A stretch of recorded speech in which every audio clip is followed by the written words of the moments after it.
Sorry that Joel couldn't make it. He had some car trouble this morning, and because I am his faithful employee, I came to watch him, and he said, "You're going to speak."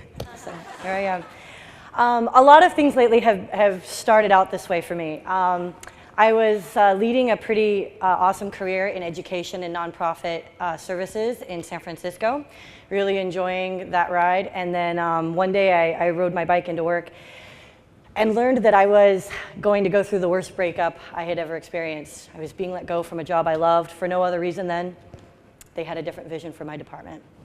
And so I left and I was thinking, this is really crappy. But I had this check in my hand for my 4 weeks vacation that I never got to take. And I decided to make it into an adventure. Booked a ticket to Thailand and decided to go solo traveling up and down the country that had been mystified to me as a kid. And in the middle of that, I started getting calls from recruiters. The word had gotten out that I was free agent, and I started considering employment opportunities. Juggling the Skype calls and the emails, I started to lose all the energy that I had created for myself on this journey. And I realized I wasn't ready to go home. I wasn't ready to start clocking into work right away. So I had a friend write a Facebook message to me and say, "Listen, you're really close to Australia. Have you ever thought about coming to visit me?" So I booked a ticket. Long story short, she had something come up, couldn't host me, but I still had my ticket. So I landed in Sydney, didn't know how to get out of the airport, didn't have a place to stay. But a week later, I was working for WeCo. I met Joel at a social event, and we started talking about the kind of work that I was doing in San Francisco. He was really excited to hear that the nonprofit sector had such a collaborative spirit, that everybody sort of knew everybody. Everybody was piggybacking on the other, and everybody was knocking on each other's door for advice. And I got really excited, and I started making suggestions on how he could turn a co-working space into kind of a community hub, how he could sort of offer his space and his energy and his time and his resources as a resource center, more than just a place to go and work.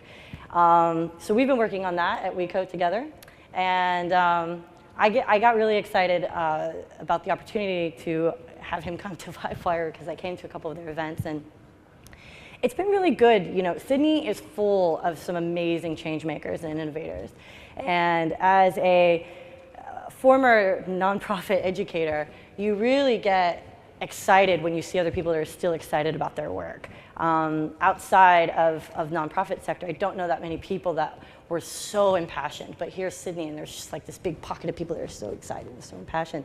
So it's great to be here.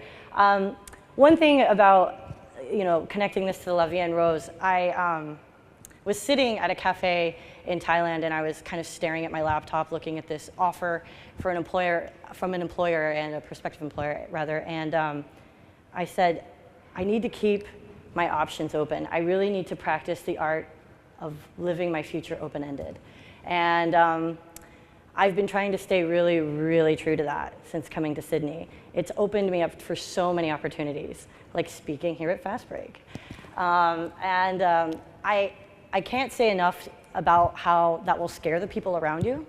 But I think that if you can truly embrace the unknown and sort of say, I'm just kind of walking forward, I'm willing to improvise as I go, and I'm gonna put on those rose-colored shades, and I'm gonna rock it out.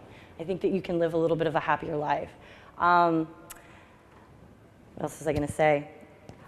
So I also come from an improvising background. Something I do to relax is I do a little bit of improvisational acting. You guys call it impro here. If you ever get an opportunity to watch it, that's a great way to kick back, good date night out. But it's also a really great thing to try. One of the coolest things I ever got to do on an improvisational stage was get up on stage and do a scene and totally fumble and pull back. I tend to do these, pull my hands in.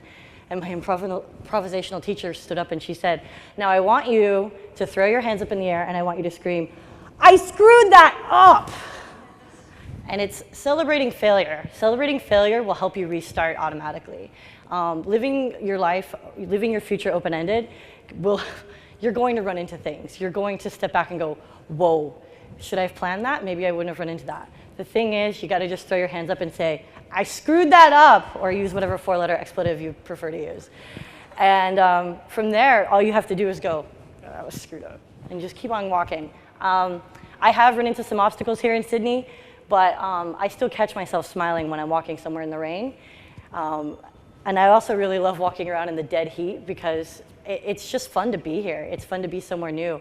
I don't know exactly where putting these rose-colored shades on and living my life open-ended will lead me, but I hope that it leads me to continue to meet more change makers, more innovation leaders, more thought leaders, more people that will inspire me and let me kind of gain momentum with them as I continue my own work and become a more inspired individual.